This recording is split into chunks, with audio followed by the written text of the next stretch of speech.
ಅಮ್ಮವ್ರೆ, sudden ಆಗಿ ರಚನೆ ಎಲ್ಲಿಗೋದ್ಲು? ಕೇಳ್ದೆ, ಸರಿಯಾಗಿ ಏನು ಹೇಳಿಲ್ಲ. ಆದ್ರೆ ಅಂಗಡಿಗೆ ಹೋಗ್ಬತ್ತೀನಿ ಅಂತ ಹೇಳ್ತಾ ಇದ್ರು. ಅಂಗಡಿಗ? ಚಾನ್ಸೇ ಇಲ್ಲ. ಅವಳು ಬೇರೆ ಯಾವುದೋ ಇಂಪಾರ್ಟೆಂಟ್ ಕೆಲಸದ ಮೇಲೆ ಹೊರಗೆ ಹೋಗಿರ್ತಾಳೆ. ಅದ್ರ ಸುಳಿವು ನಮಗೆ ಸಿಗ್ಬಾರ್ದು ಅಂತ ಅನ್ಕೊಂಡಿರ್ತಾಳೆ. ಪರವಾಗಿಲ್ಲ, ನೋಡ್ಕೋತೀನಿ.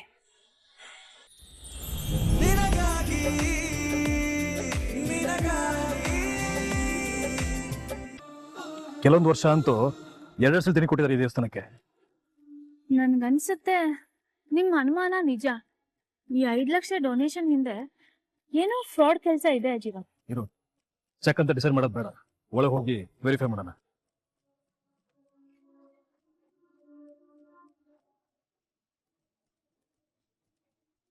ನಮಸ್ಕಾರ. ನಮಸ್ತೆ ನಮಸ್ತೆ. ಈಗ ತಾನೇ ಬಾಗ್ಲಾಕ್ದೆ, ಪೂಜೆ ಏನಾದ್ರು ಮಾಡಿಸೋದಿತ್ತಾ? ಇಲ್ಲ, ದೇವಸ್ಥಾನ ನೋಡೋಣ ಅಂತ ಬಂದ್ವಿ. ನೀವಿಲ್ಲಿ ಅರ್ಚಕ್ರ? ಹೌದು. ಇದು ತುಂಬಾ ಹಳೆ ಕಾಲದ ದೇವಸ್ಥಾನನಾ? ನೀವು ಸಿನಿಮಾ ಸ್ಟಾರ್ ರಚನಾ ಅಲ್ವಾ? ಹೌದು ತಾಯಿ, ಒಂದು ಕಾಲದಲ್ಲಿ ತುಂಬಾ ವೈಭವದಿಂದ ಪೂಜೆ ಪುನಸ್ಕಾರಗಳಾಗ್ತಾ ಇದ್ದ ದೇವಸ್ಥಾನ. ಕಾಲಾನುಕ್ರಮದಲ್ಲಿ ಅನೇಕ ದೇವಸ್ಥಾನಗಳಾಗ್ಬಿಟ್ಟು ಭಕ್ತಾದಿಗಳು ಈ ದೇವಸ್ಥಾನಕ್ಕೆ ಬರೋದನ್ನೇ ಕಮ್ಮಿ ಮಾಡ್ಬಿಟ್ಟಿದ್ದಾರೆ. ನೀವೆಷ್ಟು ವರ್ಷಗಳಿಂದ ಇಲ್ಲಿ ಸೇವೆ ಸಲ್ಲಿಸ್ತಾ ಇದ್ದೀರಾ? ಬಹಳ ವರ್ಷಗಳಿಂದ ಸೇವೆ ಸಲ್ಲಿಸ್ತಾ ಇದ್ದೀನಿ. ಜನನೇ ಇನ್ನೂ ಬರ್ತಾ ಇಲ್ಲ ಅಂದ್ರೆ ನಿಮ್ ಜೀವನ ಹೇಗ್ ನಡೆಯುತ್ತೆ ಅರ್ಚಕ್ರೆ? ಭಕ್ತಾದಿಗಳು ಕೊಡೋ ದೇಣಿಗೆ ಕೊಡುಗೆಗಳಿಂದ ಹೇಗೋ ನಡ್ಕೊಂಡು ಹೋಗ್ತಾ ಇದೆ ತಾಯಿ. ಶ್ರೀವಾರಿ ಜುವೆಲರ್ಸ್ ಅವರೇ ವರ್ಷಕ್ಕೆ 5 ಲಕ್ಷ ದೇಣಿಗೆ ಕೊಡ್ತಾ ಇದ್ರಲ್ಲ.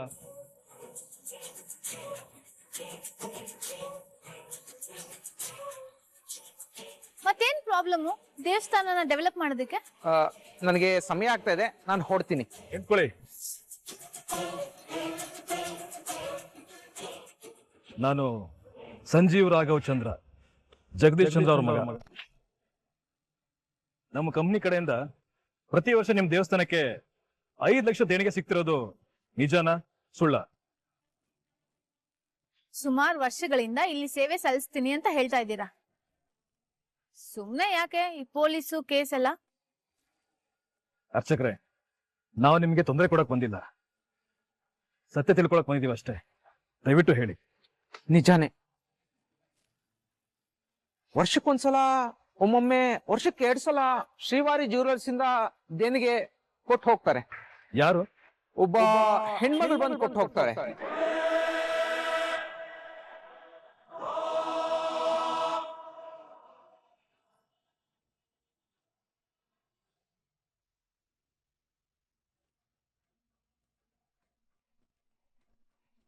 ಅಮ್ಮವ್ರೆ, ಸಡನ್ ಆಗಿ ರಚನೆ ಎಲ್ಲಿಗೋದ್ಲು? ಕೇಳ್ದೆ, ಸರಿಯಾಗಿ ಏನು ಹೇಳಿಲ್ಲ. ಆದ್ರೆ ಅಂಗಡಿಗೆ ಹೋಗ್ಬತ್ತೀನಿ ಅಂತ ಹೇಳ್ತಾ ಇದ್ರು. ಅಂಗಡಿಗ? ಚಾನ್ಸೇ ಇಲ್ಲ. ಅವಳು ಬೇರೆ ಯಾವುದೋ ಇಂಪಾರ್ಟೆಂಟ್ ಕೆಲಸದ ಮೇಲೆ ಹೊರಗೆ ಹೋಗಿರ್ತಾಳೆ. ಅದ್ರ ಸುಳಿವು ನಮಗೆ ಸಿಗ್ಬಾರ್ದು ಅಂತ ಅನ್ಕೊಂಡಿರ್ತಾಳೆ. ಪರವಾಗಿಲ್ಲ, ನೋಡ್ಕೋತೀನಿ. ನನಗೂ ಒಂದು ಮುಖ್ಯವಾದ ಕೆಲಸ ಇದೆ. ನಾನು ಅಮ್ಮ ಹೊರಗೆ ಹೋಗ್ತಾ ಇದ್ದೀವಿ. ನಾವು ಬರೋಷ್ಟರಲ್ಲಿ ನೀನು ನನಗೊಂದು ಕೆಲಸ ಮಾಡ್ಕೊಡ್ಬೇಕು ರೂಪಿಣಿ. ಹೇಳಿ ಅಮ್ಮವ್ರೆ. ಕೃಷ್ಣನ್ ಮೇಲೆ ಮತ್ತೆ ಬೊಂಬೆ ಬಿಡು.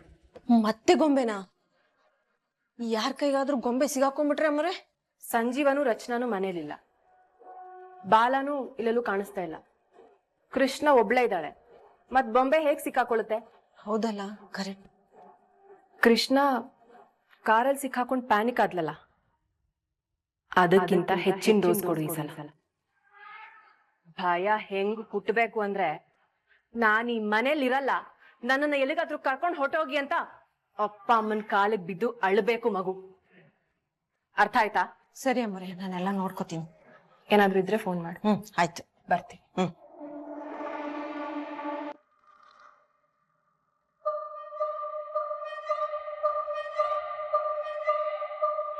ಕೃಷ್ಣ ಕೃಷ್ಣ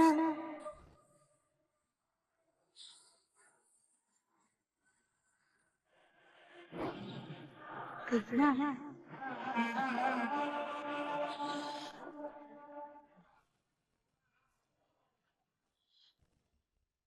ಮಚ್ಚಕ್ ಬಂದೆ ನೀನು, ಹೋಗು ಇಲ್ಲಿಂದ. ಯಾಕೆ ಕೃಷ್ಣ ನನ್ನ ಮೇಲೆ ಕೋಪ ಮಾಡ್ಕೊಂಡಿದ್ಯಾ? ಫ್ರೆಂಡು ಅಂತ ಯಾಮಾರಿಸಿ ಕಾರಲ್ಲಿ ಕೂರ್ಸಂಗ್ ಮಾಡಿ ಲಾಕ್ ಮಾಡ್ಬಿಟ್ಟೆ. ಚೀಟಿಂಗ್ ಗೊಂಬೆ. ನಿನ್ ಫ್ರೆಂಡ್ಶಿಪ್ ಬೇಡ ನಂಗೆ. ಹೋಗಿಲ್ಲಿಂದ. ಕೃಷ್ಣ, ನಾನು ನಿನ್ ಜೊತೆಲಿ ಕಾರ್ ಹತ್ಬೇಕು ಅನ್ನೋಷ್ಟ್ರಲ್ಲಿ ಯಾರೋ ಬಂದು ನನ್ನ ಎಸ್ಬಿಟ್ರು. ಹೌದಾ? ಕಾಂಪೌಂಡ್ ವಾಲ್ಗೆ ಬಡ್ಕೊಂಡು ಕೆಳಗಡೆ ಬಿದ್ದೆ. ಕೈ ಕಾಲೆಲ್ಲ ನೋವ್ತಾ ಇದೆ ನನ್ಗೆ. ವಾಪಸ್ ಬಂದು ನಿನ್ನ ಸೇಫ್ ಮಾಡೋಣ ಅನ್ನೋಷ್ಟ್ರಲ್ಲಿ ಮನೆಯವರೆಲ್ಲ ಕಾರ್ ಹತ್ರಕ್ಕೆ ಬಂದ್ಬಿಟ್ರು.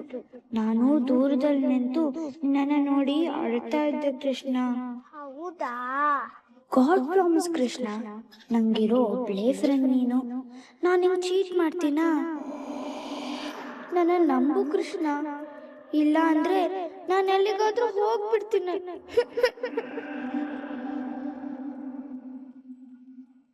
ಅಳ್ಬೇಡ ಗೊಂಬೆ, ನನಗೆ ನಿನ್ ಮೇಲೆ ಕೋಪ ಇರೋದೆಲ್ಲ ಎಲ್ಲ ಹೋಯ್ತು. ರಿಯಲಿ? ಹಾಗಾದ್ರೆ ಬಾ, ನನ್ ಜೊತೆ ಆಟ ಆಡು. ಏನ್ ಆಟಾಡೋಣ? ಅಡ್ಗೆ ಮನೆಗೆ ಹೋಗಿ ಟೀ ಮಾಡೋ ಆಟ ಆಡೋಣ. ನನಗೆ ಟೀ ಮಾಡಕ್ ಗೊತ್ತಿಲ್ವಲ್ಲ. ನಾನು ಹೇಳ್ಕೊಡ್ತೀನಿ. ಬಾ.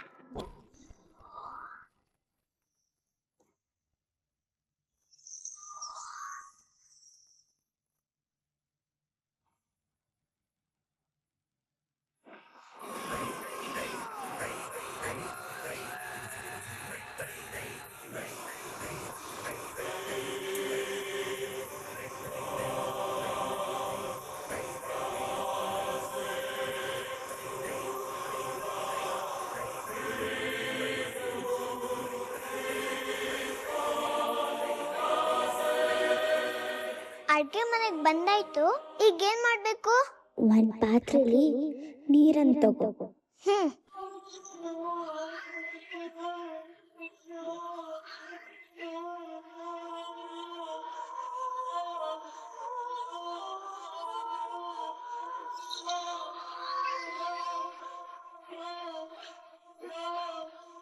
ಗೊಂಬೆ, ಮತ್ತಿನ್ನೇನ್ ಮಾಡ್ಬೇಕು? ಈಗ ಸ್ಟವ್ ಆನ್ ಮಾಡು. ಏನೋ ಸ್ಮೆಲ್ ಬರ್ತಾ ಇದೆಯಲ್ಲ. ಇಷ್ಟೊತ್ತು ಯಾರಾದ್ರೂ ಸ್ಟವ್ ನ ಯೂಸ್ ಮಾಡಿದ್ರಿ? ಆ ಸ್ಮೆಲ್ ಅದು. ನೀನ್ ಆನ್ ಮಾಡು.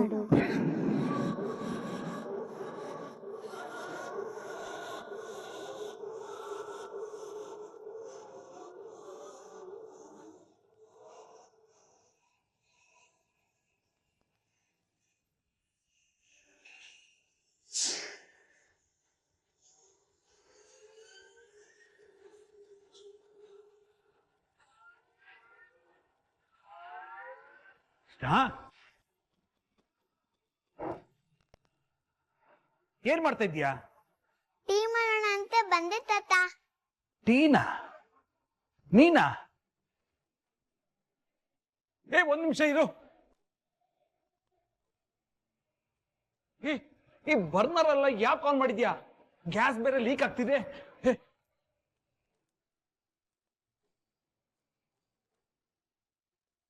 ನಾನು ಆನ್ ಮಾಡಿಲ್ಲ ತಾತ.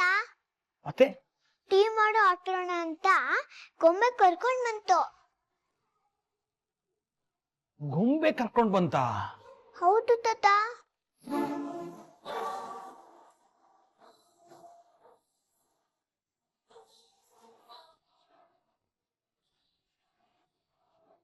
ತಾತ, ಗೊಂಬೆ ಇಲ್ಲೇ ನಿಂತಿತ್ತು, ಎಲ್ಲೋಯ್ತು?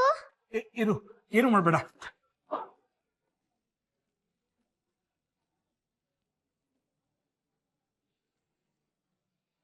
ಬಾ ಬಾ.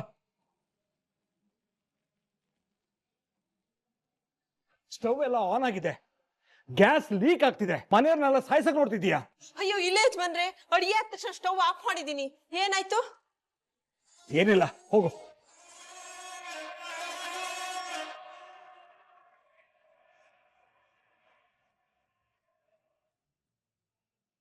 ಕೃಷ್ಣ, ಗೊಂಬೆ ಬಂದು ಆಗಾಗ ನಿಂಗೆ ಭಯ ಪಡಿಸ್ತಾ ಇದ್ರು. ಮತ್ ಯಾಕೆ ನೀನ್ ಅದನ್ನ ಹತ್ರ ಸೇರ್ಸ್ಕೊತಾ ಇದ್ದೀಯಾ?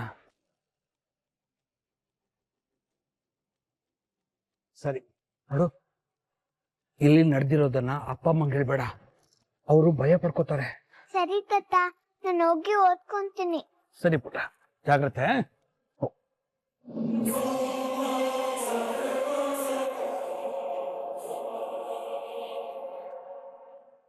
ಇದು ಯಾವ ಗೊಂಬೆ? ಇದು ಕೃಷ್ಣಗ್ ಮಾತ್ರ ಯಾಕೆ ಕಾಣಿಸ್ಕೊತಾ ಇದೆ? ಏನಿದ್ರ ಮರ್ಮ?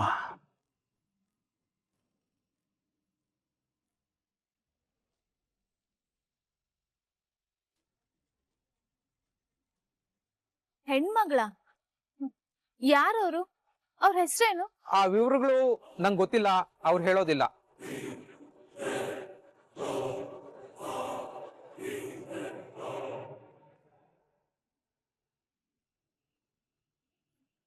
ಇವ್ರ ಅಲ್ಲ. ಇವರು ಅಲ್ಲ. ಅಲ್ವಾ? ಇವರು ಇವರು ಅಲ್ಲ. ಇವ್ರು ಯಾರು ಅಲ್ಲ ಅಂದ್ಮೇಲೆ ಮತ್ತೆ ಶ್ರೀವಾರಿ ಜ್ಯುವೆಲ್ಲರ್ಸ್ ಇಂದ ಇನ್ಯಾರು ಬರ್ತಾರೆ? ಗೊತ್ತಿಲ್ಲ ತಾಯಿ. ಅವ್ರು ಬರೋ ಸಮಯದಲ್ಲಿ ಯಾರಾದ್ರೂ ಭಕ್ತಾದಿಗಳಿದ್ರು ತಕ್ಷಣ ಅವ್ರನ್ನ ಹೊರಗಡೆ ಕಳಿಸ್ಬಿಡ್ತಾರೆ.